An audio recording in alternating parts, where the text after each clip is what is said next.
Ya. Voy a empezar la clase entonces, hoy miércoles 16 de marzo. Hasta ahora hemos hecho un repaso de esfuerzo y de formación. Hemos hecho un repaso también de flujo de calor, la ecuación de difusión de calor, la ecuación de conducción de calor. Y ahora vamos a empezar la parte de fluidos propiamente tal. Entonces recordar que la mecánica de fluidos es la ciencia que estudia el movimiento del fluido. El fluido, ¿a qué nos referimos con un fluido? Es cualquier material que fluye en respuesta a un esfuerzo dado o un esfuerzo aplicado, ¿cierto? Fluye. Habíamos hablado un poco la comparación o la diferencia entre un sólido y un fluido. Los sólidos adquieren deformación finita después de aplicación de esfuerzo. Generalmente la deformación finita es infinitesimal, en el caso de una reología elástica.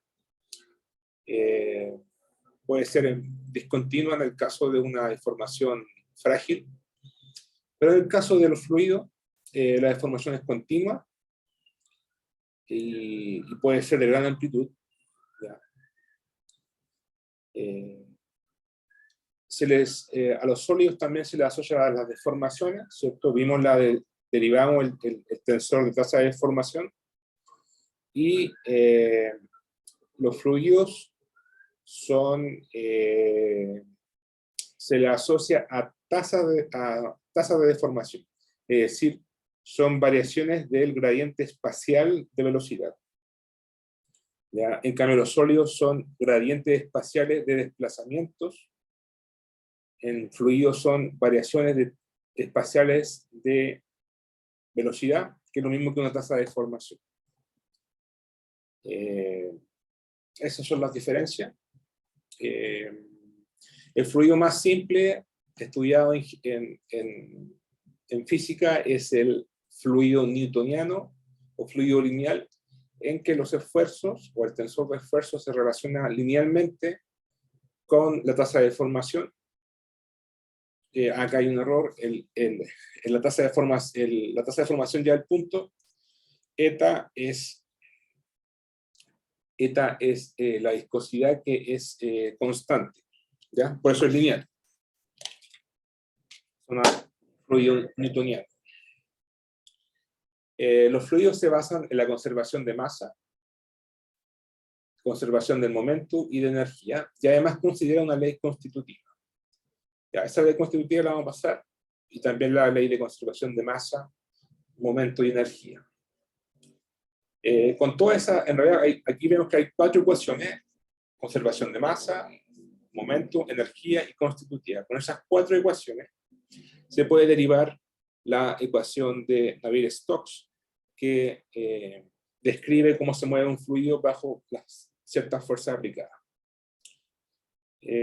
Bueno, y después vamos a aplicarlo a problemas de geodinámica o geología, flujo en agua subterránea, flujo magmático, acuífero, convección en el manto,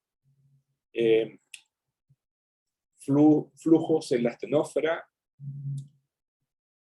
plegamiento de verismo. Bueno, vamos a ver la mayoría de esos ejemplos. ¿Ya? El tiempo no nos da para ver todos los ejemplos, pero sigue la misma filosofía. Se resuelve la ecuación de Navier-Stokes, ya sea de forma numérica o de forma analítica, y se describe el campo vectorial de velocidad del fluido, ¿ya? Y se pueden aplicar a problemas de geología. Ya vimos esto, ¿cierto? La derivada material, que es la derivada de grande, que incluye la derivada temporal parcial, más la parte advectiva, que es la velocidad, por el gradiente de la propiedad física. ¿Ya? Bien, entonces vamos a derivar la primera ecuación, que es la ecuación de conservación de masa.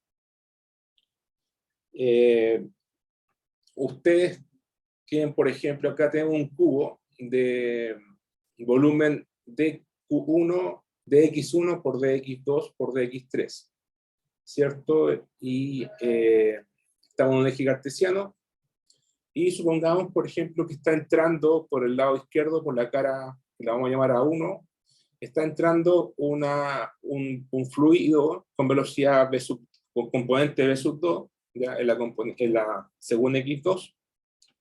Ahora, aquí, ¿cómo se calcula un flujo de masa en un fluido? Bueno, el flujo de masa del fluido tiene unidades de masa sobre segundo, ¿cierto? Entonces, va a depender de la velocidad del fluido y de la densidad del fluido y el área en donde entra el fluido, ¿ya? Si ustedes multiplican velocidad por área y por densidad, eso le va a dar unidades de kilos por segundo, o sea, de masa por segundo. Recordad que la velocidad es metro por segundo, entonces aquí quedan metros cúbicos, por densidad va a ser kilo, y dividido por segundo, kilos por segundo, ¿ya? Entonces, ya, supongamos que estamos en esta cara, entrando el fluido, tendríamos que esta cara ya sabemos que vale dx3 por dx1, ¿cierto? Eso sería el delta A. Ya, eso es lo que entra, y lo que sale sería rho v2 más delta A de x2 por rho v2 por dx2. Ya, esto quizás no es tan evidente, pero en realidad esto es una aproximación de Taylor. Basta con que se den cuenta de que lo que sale en realidad es, si esto es lo que entra, entonces lo que sale es lo mismo evaluado. Esto está entrando en x2, por ejemplo, en x2, supongamos que para en x2, entonces lo que sale va a ser la densidad evaluado en x2 más delta x2, que es este pedacito que me moví, por v sub 2 por x2 más dx2. Notar que la densidad no es constante y la velocidad tampoco es constante. ¿Ya? Entonces está claro que si entra rho v2 en x2, entonces lo que va a salir, o el flujo que está saliendo va a ser evaluar rho en x2 más dx2 y v2 en x2 más dx2. ¿Ya? Para calcular el flujo de masa hay que multiplicarlo por delta A, que es lo mismo delta x1 por delta x3. ¿Ya? Entonces, si este es el flujo de salida, bueno, ustedes pueden recordar la ecuación de Taylor. Aquí está mala la... Ya está. Ustedes saben, ¿cierto? Una aproximación de Taylor, una función se puede aproximar en torno a un cero. Si yo evalúo la función en un cero, calculo la derivada en u igual a un cero, ¿cierto? Que falta un paréntesis, multiplicado por u menos u cero. Esa es la ecuación de Taylor de una variable. Y si ustedes, por ejemplo, hacen un cambio variable u igual x2 más delta x2, lo reemplazan ahí, eligen una función ρ por b, o ρ por la velocidad, y el u0 lo hacen como x2 más 0. En el fondo estamos escogiendo como un Taylor en torno a delta x2, porque delta x2 es pequeño. Ustedes hacen eso, entonces va a quedar que el flujo de salida va a ser esto, la función evaluada en x2, más la derivada, la primera derivada evaluada en x2 por delta x2.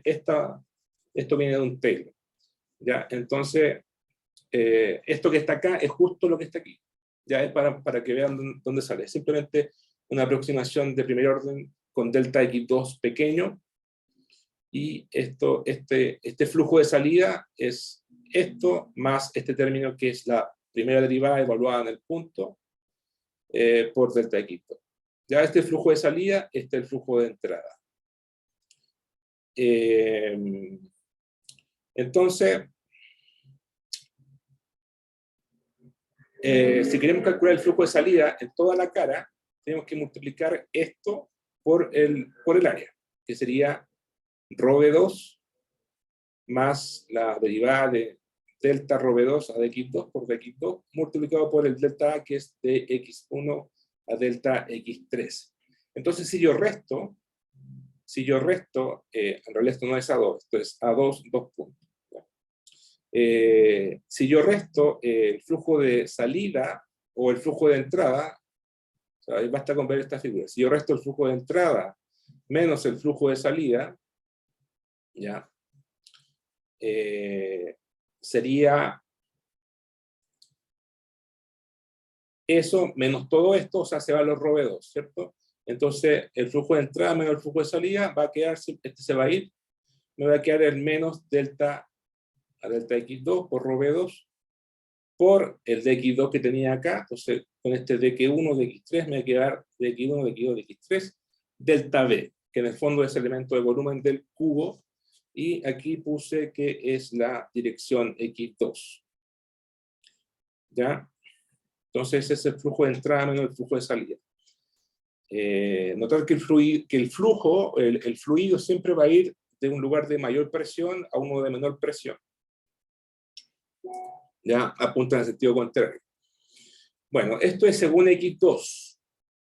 Según x3 va a ser análogo, ¿cierto? Simplemente aquí van a cambiar, si el flujo viene de aquí para acá, cambian el x2 por x3 y cambian el b2 por b3. Y el db es lo mismo. Y si viene por x1, es decir, viene así, perpendicular a la pantalla, cambian este x2 por x1 y este b2 por b1.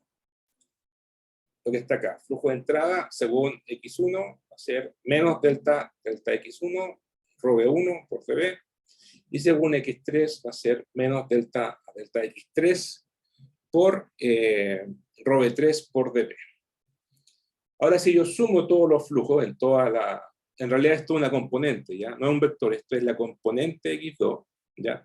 Y es una ecuación, ¿cierto? Flujo de entrada según x2. Pero si sumo todo el flujo de entrada y todo el flujo de salida, sumo todo esto, ¿ya? Voy a obtener esta suma, ¿cierto? Voy a obtener menos delta a delta x1 por rho b1, menos delta a delta x2 por rho b2, menos delta a delta x3 por rho b3, por delta b. Ahora, esa es la variación espacial de la masa dentro del cubo, de elemento delta b.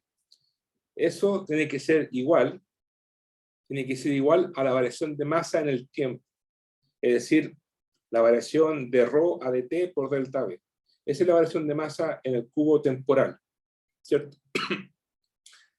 Entonces, tiene que ser igual.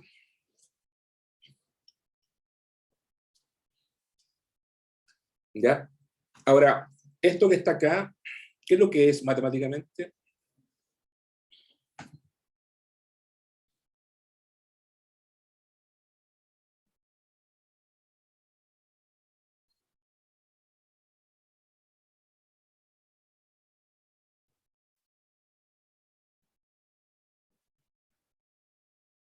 Notar que la densidad es un escalar y la velocidad un vector. ¿Ya? Tiene componentes B1, B2, B3. Que si yo saco este signo menos para acá, ¿ya? Va a quedar esto más, esto más, esto más. ¿Qué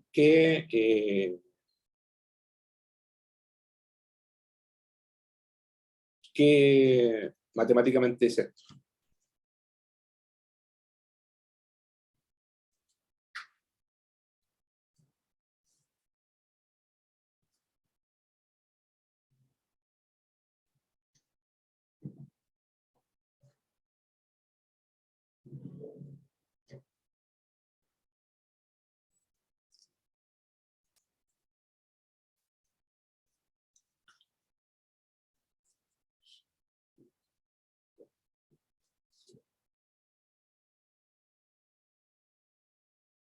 ¿No sería como un gradiente? ¿O? Un gradiente da un vector, ¿cierto? En este caso, esto es una suma nomás, o una resta. Todo es de la componente B1, la componente B2, la componente B3. Esto es una suma, ¿no? Es un escalar. ¿Sería una divergencia? Es una divergencia, ¿cierto? Esto que está aquí es exactamente menos la divergencia de ρ por v. Justamente ρ por v, ρ vector. ¿Ya? ¿Cierto? Divergencia de ρ por v es esto. Derivada parcial con la primera componente, ρ v1, después con la segunda variable, con la segunda componente, y así. Entonces esto es menos divergencia de ρ por P. Y eso es igual a, bueno, los delta B se van, y nos queda menos divergencia de ρ por B, igual a de ρ a de T.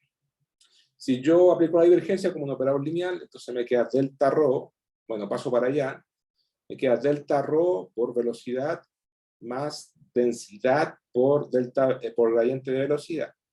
Entonces aquí aquí sería como un gradiente de, perdón, esto sería, claro, esto sería un gradiente de densidad, y por un vector me queda el producto punto, me queda un escalar, y acá tengo una divergencia de un vector, que es un escalar, y acá tengo un escalar, ¿ya? Ahí tengo la misma ecuación, pero en las tres componentes, y si se dan cuenta, o sea, el primer término y el segundo, es justamente la definición de derivada material, que definimos en la clase pasada, que es esta. ¿Cierto? Derivada de D grande es derivada parcial a tiempo más B por el gradiente de gamma. En este caso, la propiedad física gamma va a ser la densidad, ¿cierto? Aquí es la densidad, y ahí está. Más me da la derivada material de ρ a dt. Entonces, esta ecuación que está acá, derivada material de ρ a dt, más ρ por gradiente de B, de velocidad, es la ecuación de ley de conservación de masa. Esta es la primera ecuación que vamos a ocupar. Esta es una forma de derivar la ecuación de conservación de masa. ¿Ya? Hay otras formas. No es la única, pero bueno, esta es la ecuación de conservación de masa. Y un caso particular es cuando ρ es constante, o cuando ρ no varía mucho. En ese caso, esta derivada va a ser cero, ¿cierto? Entonces me va a quedar, puedo pasar dividiendo el ρ, y me va a quedar que delta B, si ρ es constante, el gradiente de velocidad es cero. Y esta ecuación tiene un nombre particular que se llama la ecuación de continuidad. ¿Ya? Y también se le conoce como la condición de incompresibilidad o inextensibilidad. ¿Qué significa que un material sea incompresible o inextensible?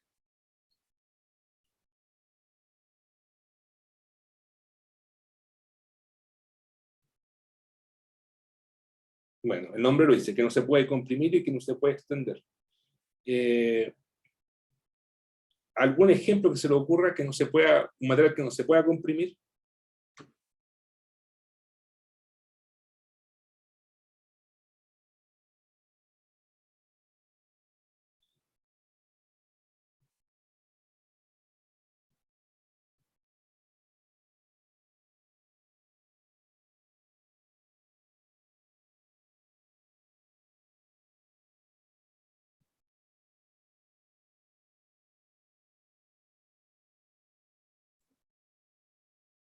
¿Qué pasa si tiene una bolsa de agua y la aprietan?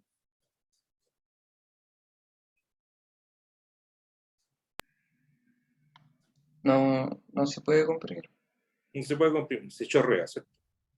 claro. O un gas también, ¿cierto? Explota. Entonces, esos son los materiales incompresibles, ¿ya? Ahí está. Entonces, la ecuación de continuidad, ¿ya? Son para fluidos incompresibles o líquidos, ¿ya? También se le conoce como los fluidos incompresibles o inextensibles, son como los líquidos, como el agua, ¿ya? O como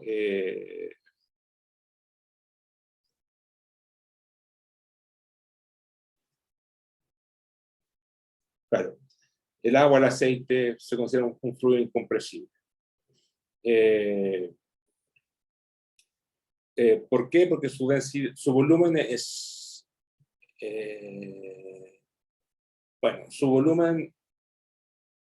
su densidad no cambia mucho, en realidad su volumen es muy, su densidad es muy constante en un gran rango de presión.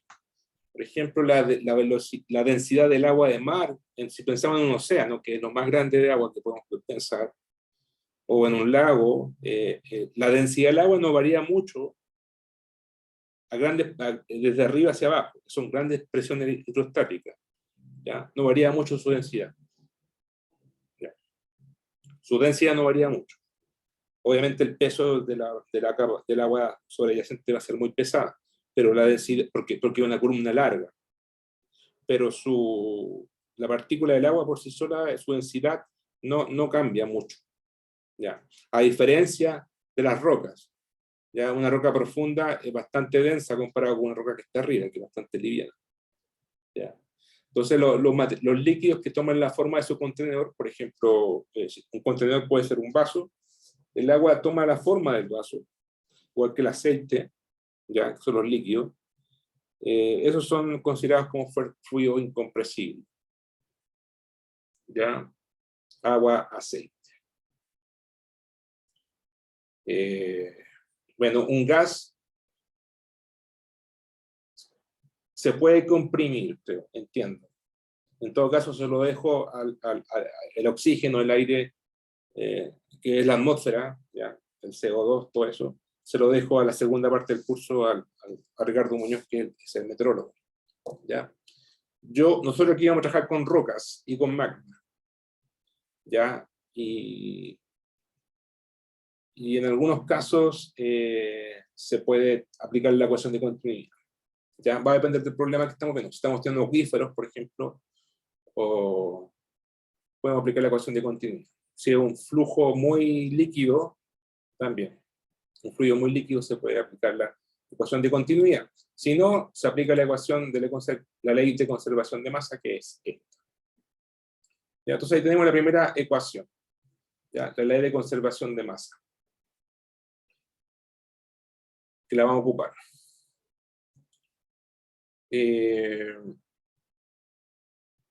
¿Alguna pregunta?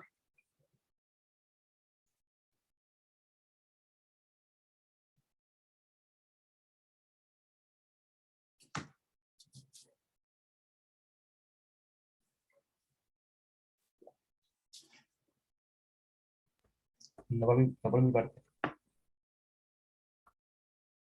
Ya. Entonces, tenemos la primera ecuación, ley de conservación de masa. Ahora vamos a ver la ley constitutiva. La ley constitutiva significa la relación entre los esfuerzos y la deformación, o la tasa de deformación. Entonces, aquí, en el caso de un fluido newtoniano, la relación es lineal entre el esfuerzo y la tasa de deformación. Entonces, recordar, solo lo vimos, que el tensor de tasa de deformación, perdón, el tensor de deformación, epsilon IJ, es un medio de delta WI a delta XJ, más delta WJ a delta X. Estos son gradientes de desplazamiento, gradientes espaciales de desplazamiento. El tensor de tasa de deformación es como derivar con respecto al tiempo esto, ahí está, y esto. Entonces la derivada parcial con respecto al tiempo de un desplazamiento es la velocidad. Entonces, ahí está. Epsilon punto es epsilon punto, o el tensor de tasa de deformación es un medio de delta de BI a delta XJ más delta BJ a delta XI. Entonces,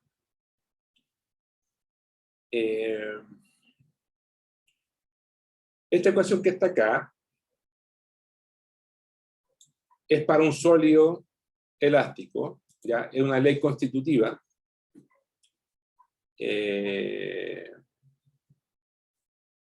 Bueno, en general, la relación entre el esfuerzo para los fluidos, en general, la relación entre el tensor de esfuerzo y la tasa de deformación es una potencia de n.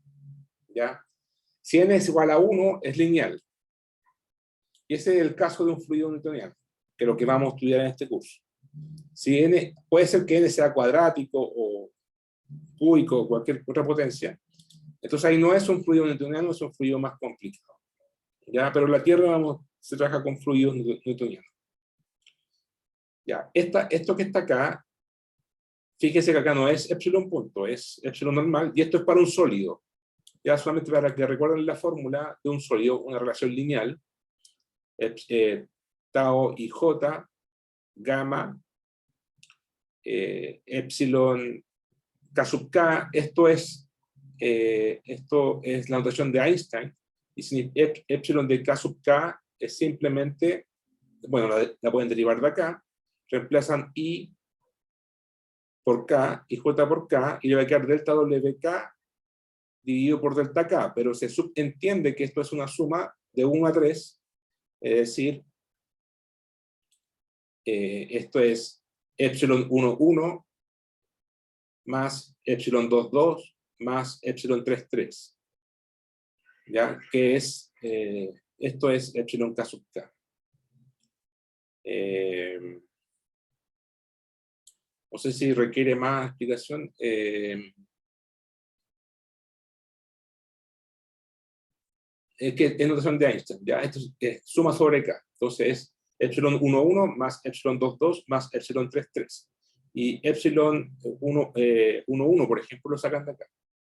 Ponen I igual 1, J igual 1, y les queda delta W1 a delta X1. ¿Ya? Entonces suma sobre de 1 a 3. Delta de Dirac, es el delta de Dirac, ¿cierto? El tensor, la matriz identidad. Y este es el tensor de deformación que está dado por esto. ¿Ya? Esto que está acá es para un sólido elástico. ¿Ya? De hecho, lambda y mu son las constantes de la M, ¿ya? De las propiedades elásticas. Entonces aquí lo escribimos, estas dos últimas ecuaciones son para un sólido elástico. Ahora, vamos ahora a fluido.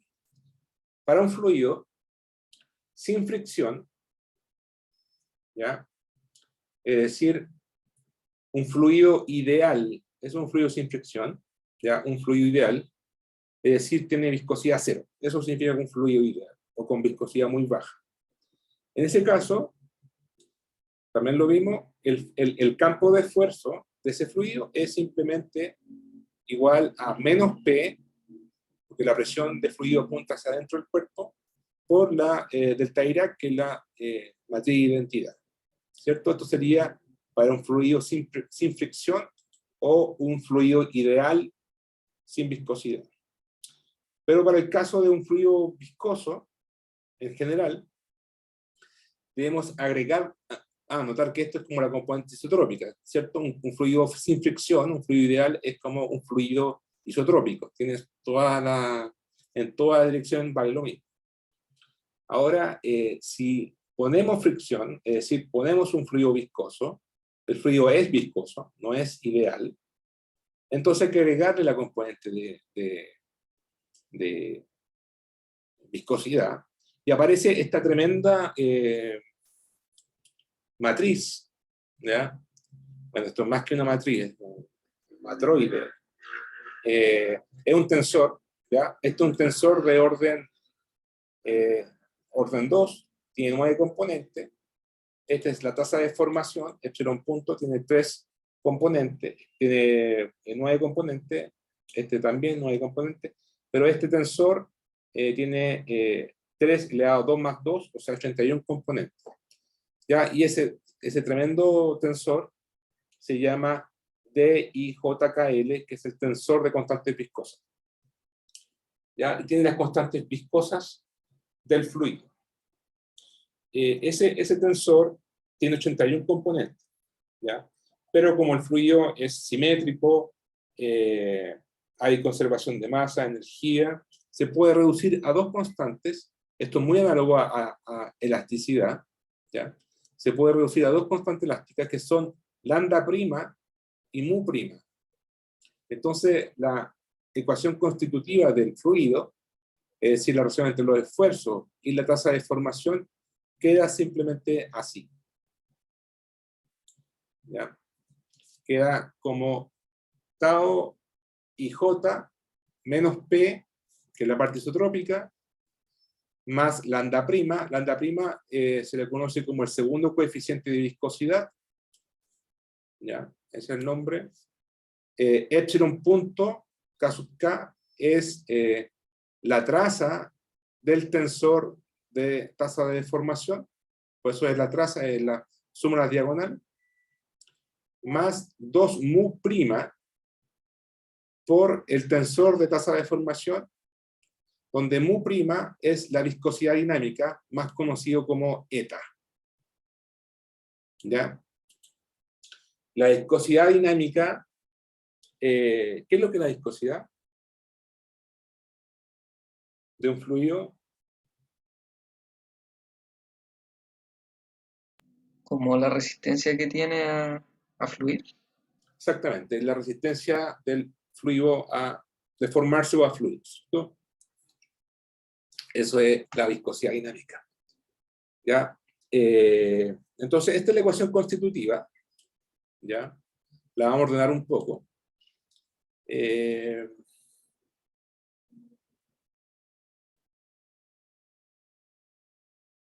Bueno, aquí...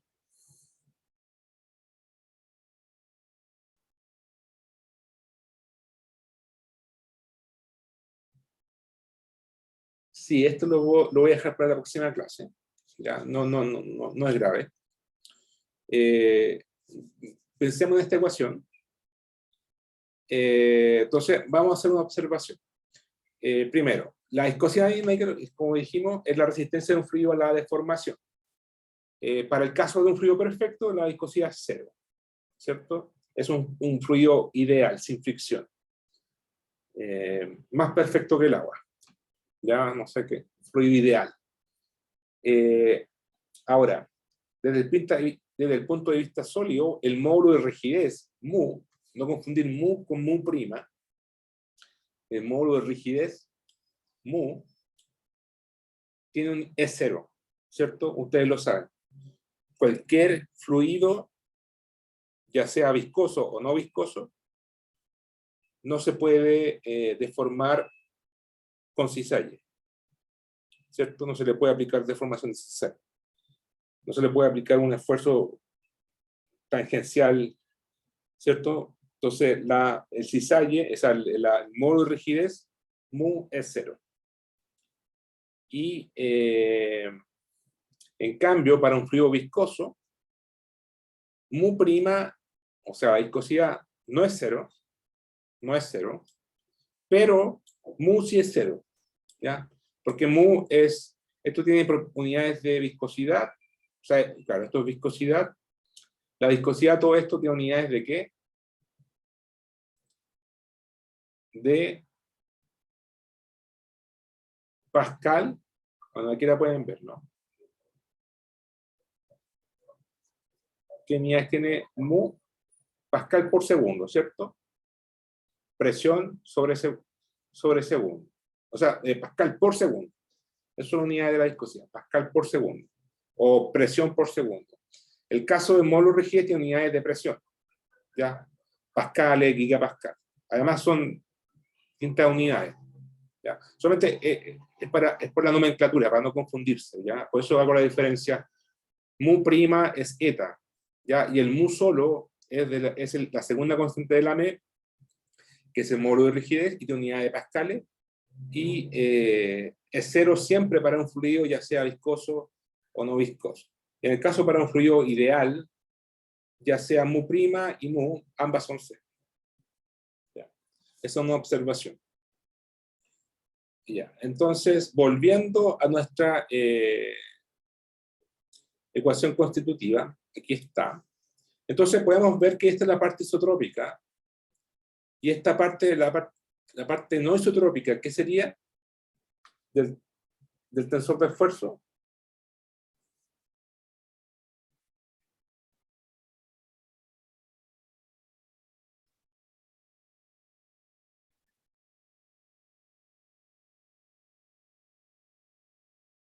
¿Se acuerda cuando dijimos cualquier campo de esfuerzo, tensor de esfuerzo, se puede componer en dos partes? Una isotrópica y otra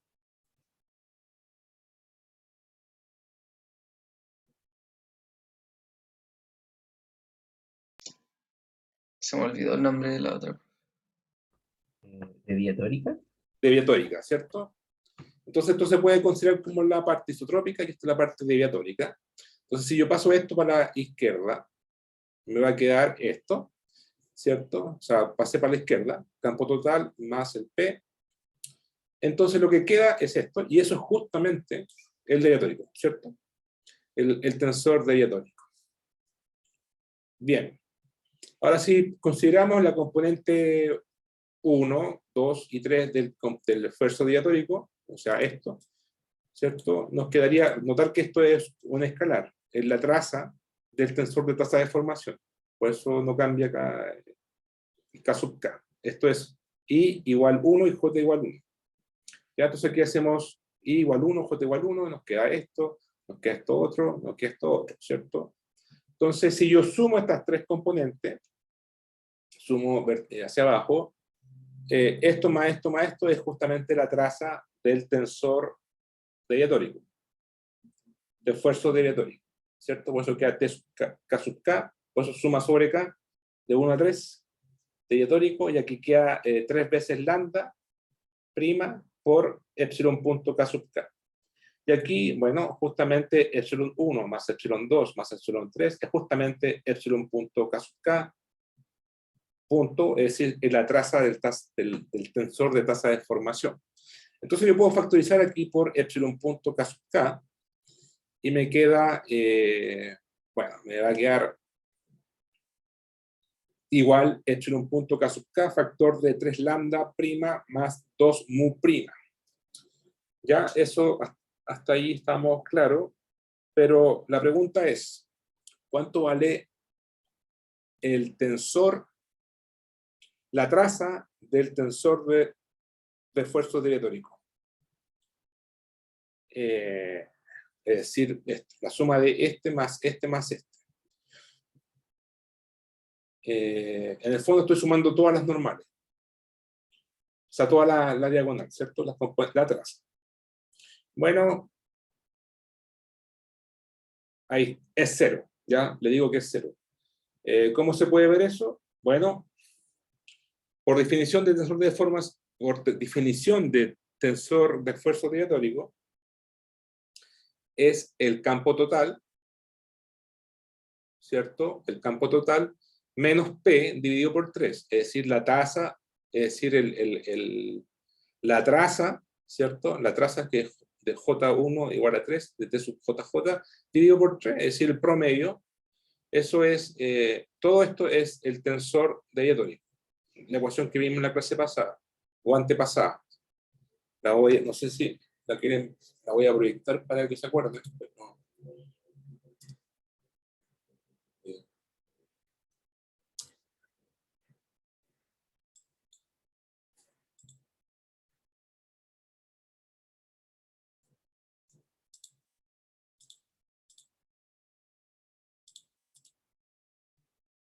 La vimos en la ecuación de...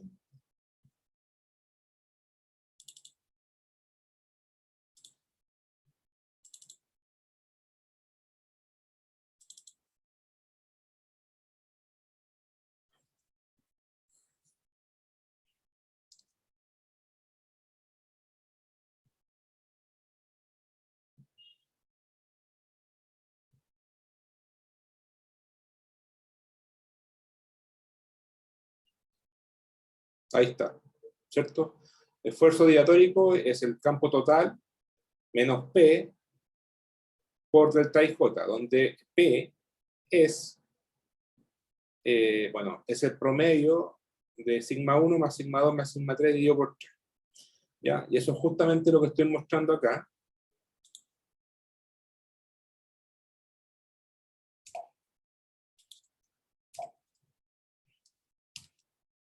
Justamente lo que estoy mostrando acá.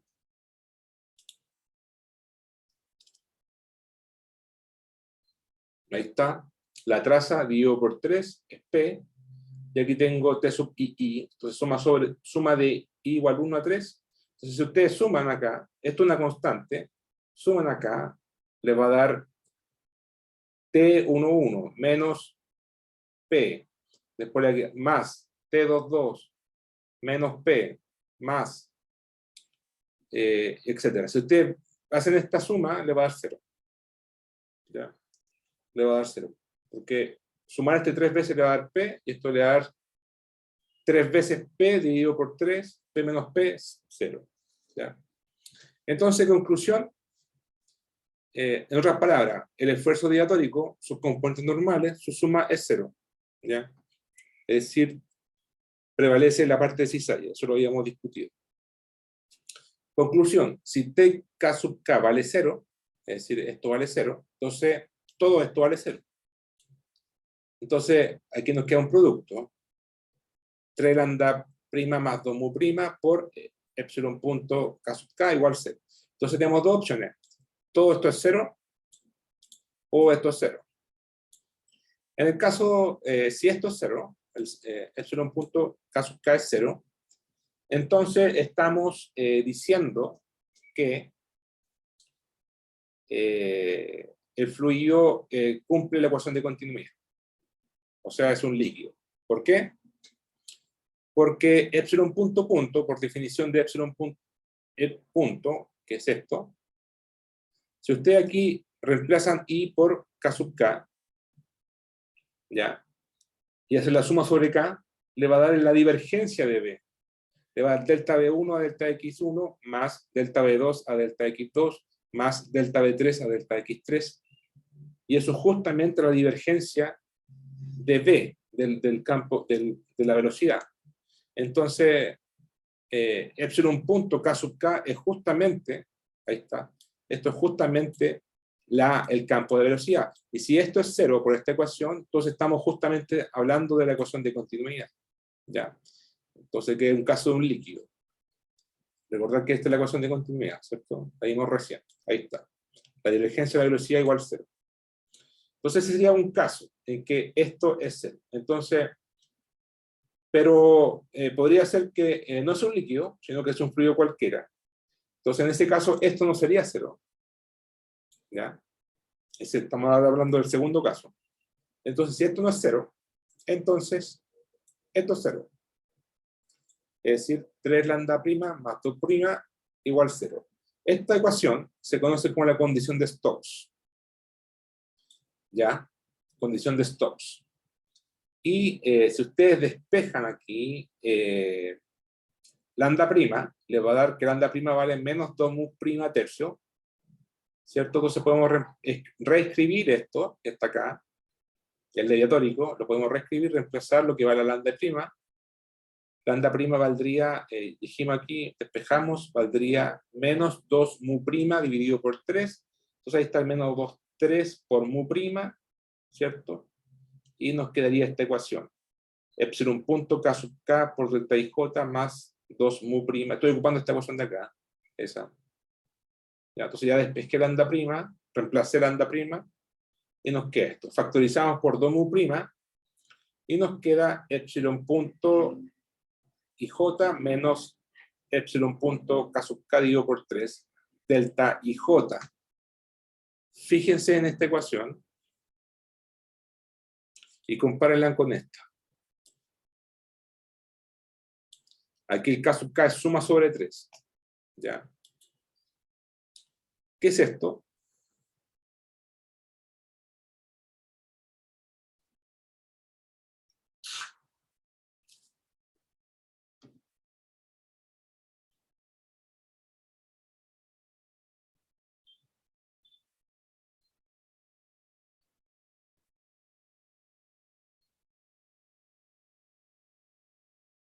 ¿Qué forma tiene eso? ¿Se parece a esto, no? Olvídense esta suma. Esto nomás.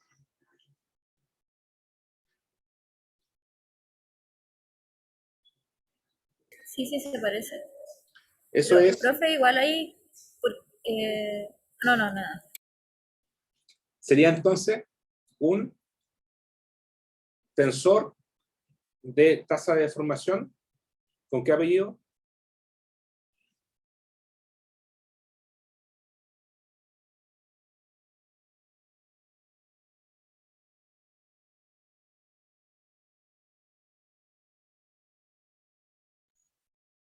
¿Deviatórico? Deviatórico, ¿cierto? Esto sería igual a epsilon punto IJD. Ahí. Epsilon punto IJD.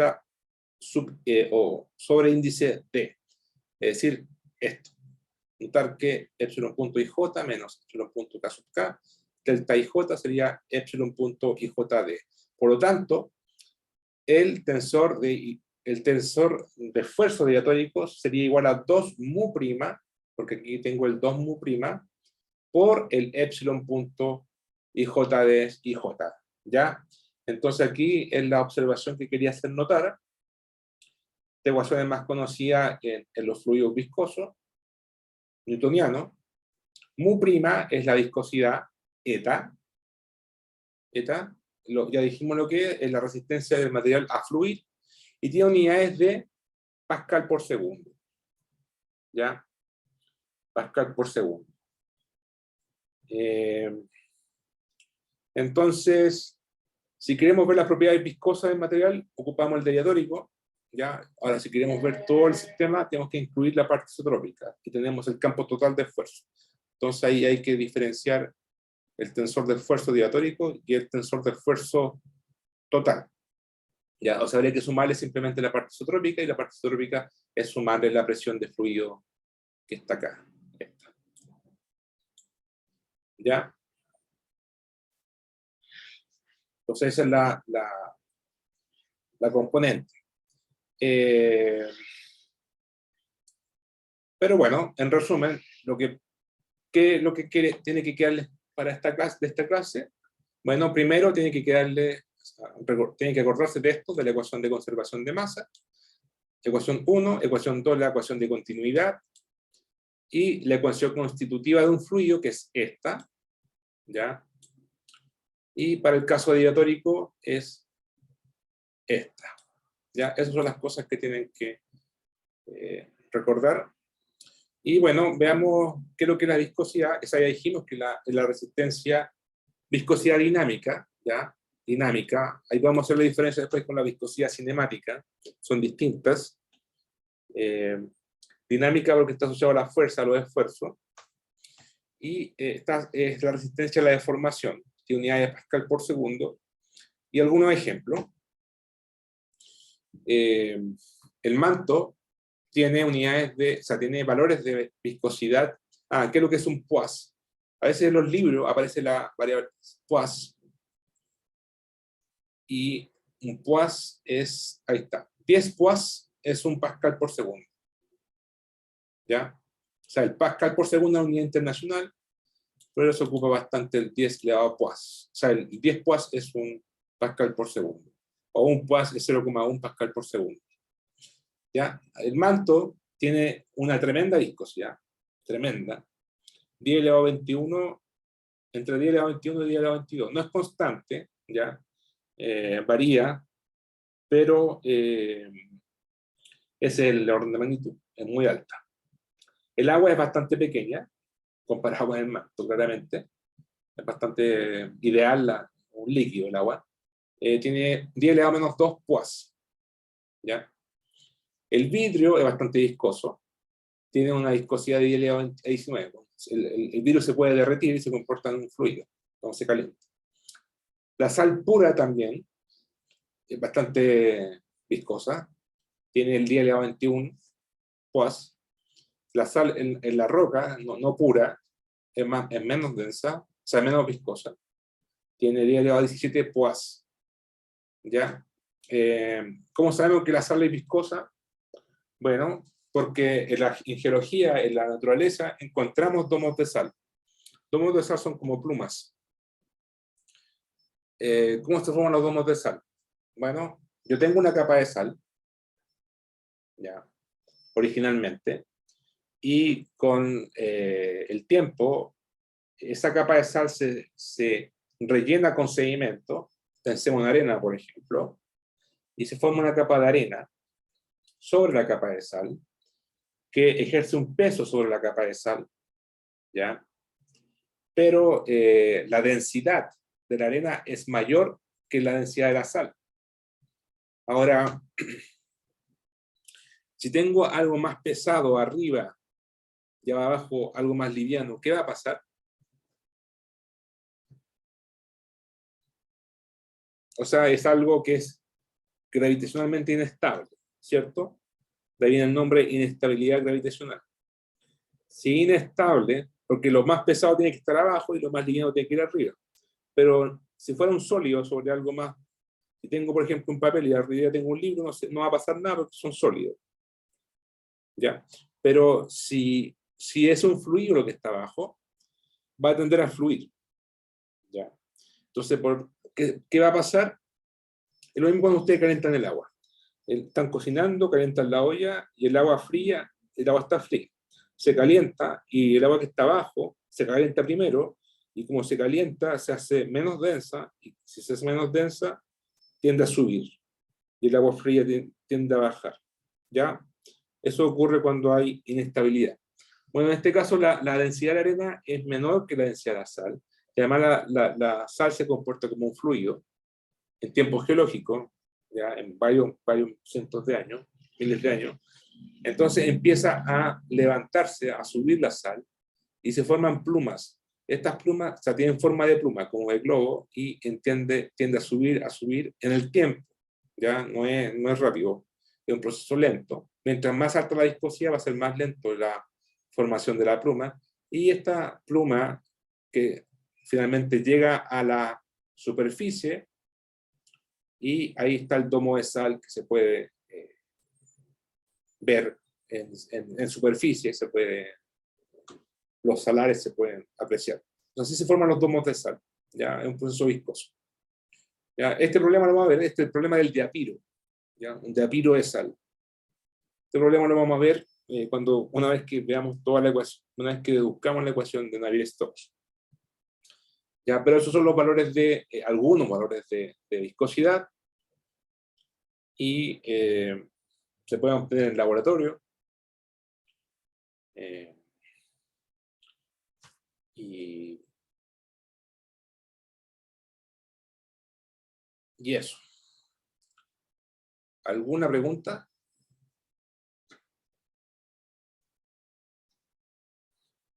No por mi parte. Veamos un ejemplo claro, veamos un ejemplo canónico en que tenemos un canal, ¿ya? Un canal, un río, una cañería, un río, un canal. Entonces tenemos acá el piso, tenemos acá la superficie, y para abajo X para la derecha, y el agua o el fluido que está acá tiene viscosidad eta constante. Entonces, fijarse en las flechas que están ahí, ese es el campo vectorial del fluido. Generalmente en un canal, la superficie tiene mayor corriente. Y si se van al fondo del canal, la corriente tiende a cero. ¿Ya? Es decir, no hay movimiento. En este caso es bidimensional, entonces el campo vectorial o la velocidad, el vector de velocidad es Ux, Ui. ¿Ya? Ahora, claro, Ux es 0 abajo y arriba Ux es U0. ¿Ya? Esta flecha sería con magnitud U0 y acá con Ux igual 0. ¿Están de acuerdo ustedes que la componente vertical de este campo vectorial es 0?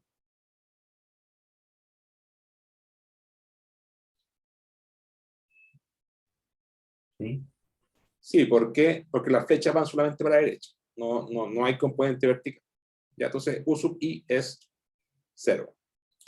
Ahora, ¿están de acuerdo ustedes que U sub X, que es la componente horizontal de la velocidad, solo depende de I? Es decir, delta Ux a delta X es 0. Sí. Sí, porque estas flechas van aumentando o decreciendo solamente con I. Entonces, Ux solo depende de I. Delta Ux a delta X es 0. ¿Ya? Por lo tanto, U sub X solo depende de UI y además UI es 0. Bueno, aplicamos la definición del tensor tasa de deformación, que lo vimos acá, ¿cierto? Que está en función de las velocidades, las derivadas parciales de las velocidades. Aplicamos eso y nos va a quedar que epsilon.xi es un medio de delta ux o b sub x a delta i más delta ui o delta bi a delta x. Ya dijimos que ui es 0, por tanto esto es 0, y nos queda que esto es un medio de delta ux a delta i. ¿Ya? Entonces, el tensor deviatórico es, sabemos que vale 2 veces mu prima o eta, ya, olvidémonos de mu prima, vamos a ocupar eta de aquí en adelante, eta la viscosidad dinámica, ¿cierto? Eso lo sabemos de acá, ahí está. El tau ij deviatórico es 2 eta por epsilon.ij, y ahí está. Aquí está epsilon.xi, lo reemplazamos acá, se van los dos, ¿cierto? Esos dos se van.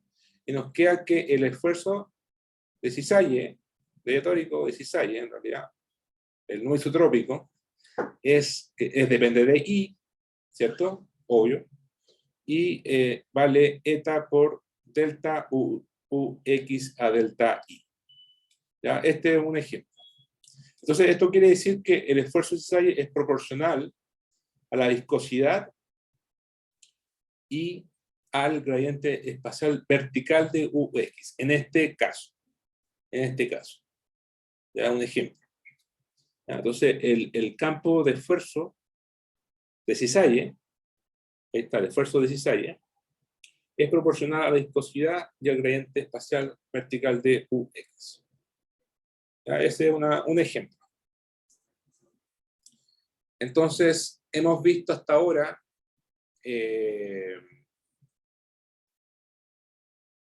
la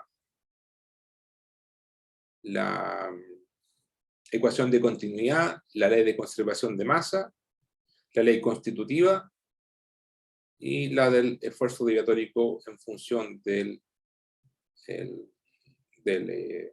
esfuerzo deviatórico, del esfuerzo de tasa de deformación deviatórica.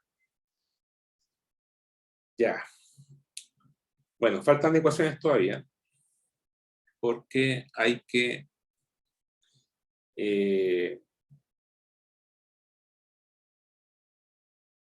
encontrar, hay que aplicar ahora la segunda ley de Newton, ¿ya? Para encontrar una nueva ecuación donde aparecen los términos de aceleración, ¿ya? Del fluido. Eso en el fondo radica en ocupar la suma de fuerzas, ¿ya? La segunda ley de Newton dice suma de fuerza igual masa por aceleración, ¿cierto? Desde un punto de vista lagrangiano, dentro del sistema, sería la densidad por la aceleración, ¿cierto? Esto lo multiplico por un volumen y tendría la masa, sería masa por aceleración, ¿ya? Pero aquí está por unidad de volumen. Entonces sería la densidad por la aceleración, sería masa por aceleración dividido por volumen, igual a fuerza, a la suma de fuerzas, ¿cierto? Pero fuerzas de volumen, por ejemplo, fuerzas volumétricas, por ejemplo, el peso, la gravedad, fuerza electromagnética, y este F sub I está en unidades también de fuerza, dividido por unidad de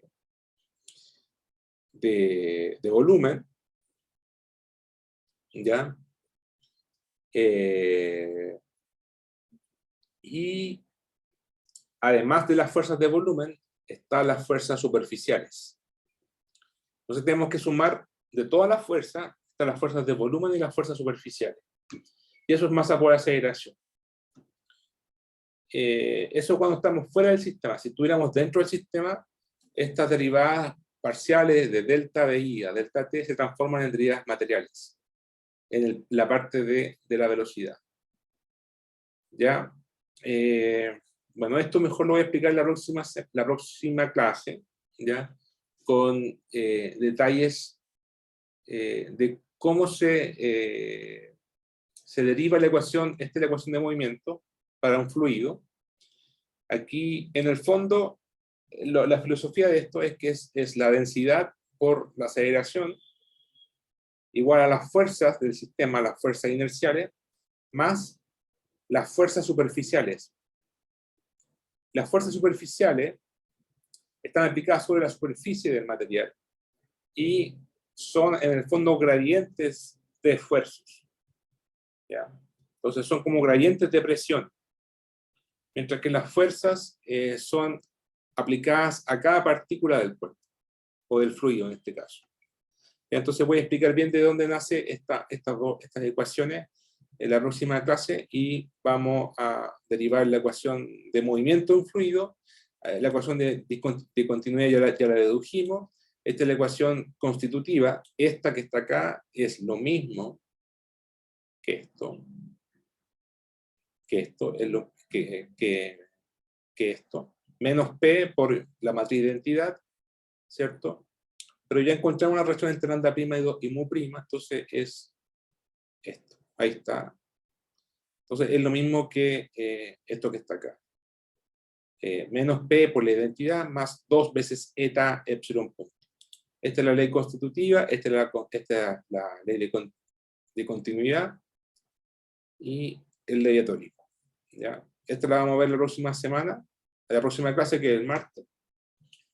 Y con todas estas ecuaciones vamos a deducir finalmente la ecuación de Stokes, de Navier-Stokes, que es todo esta que está acá.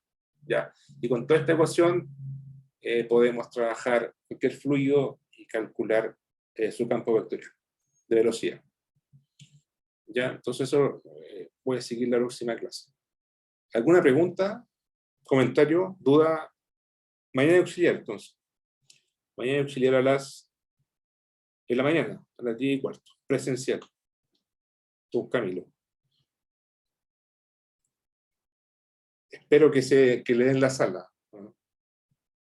La de la escuela, me refiero. Espero que no se hayan confundido con la... Yo pedí la clase, o sea, yo pedí la sala.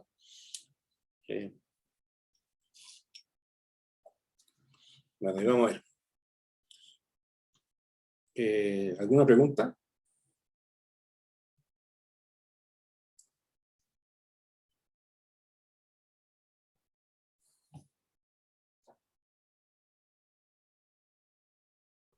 No. Ya, entonces seguimos en la próxima clase y que tengan buen fin de semana. ¿Ya? Chao, profe. Igual. Chao, profe, que le vaya bien. Igual. Chao, profe, que esté bien.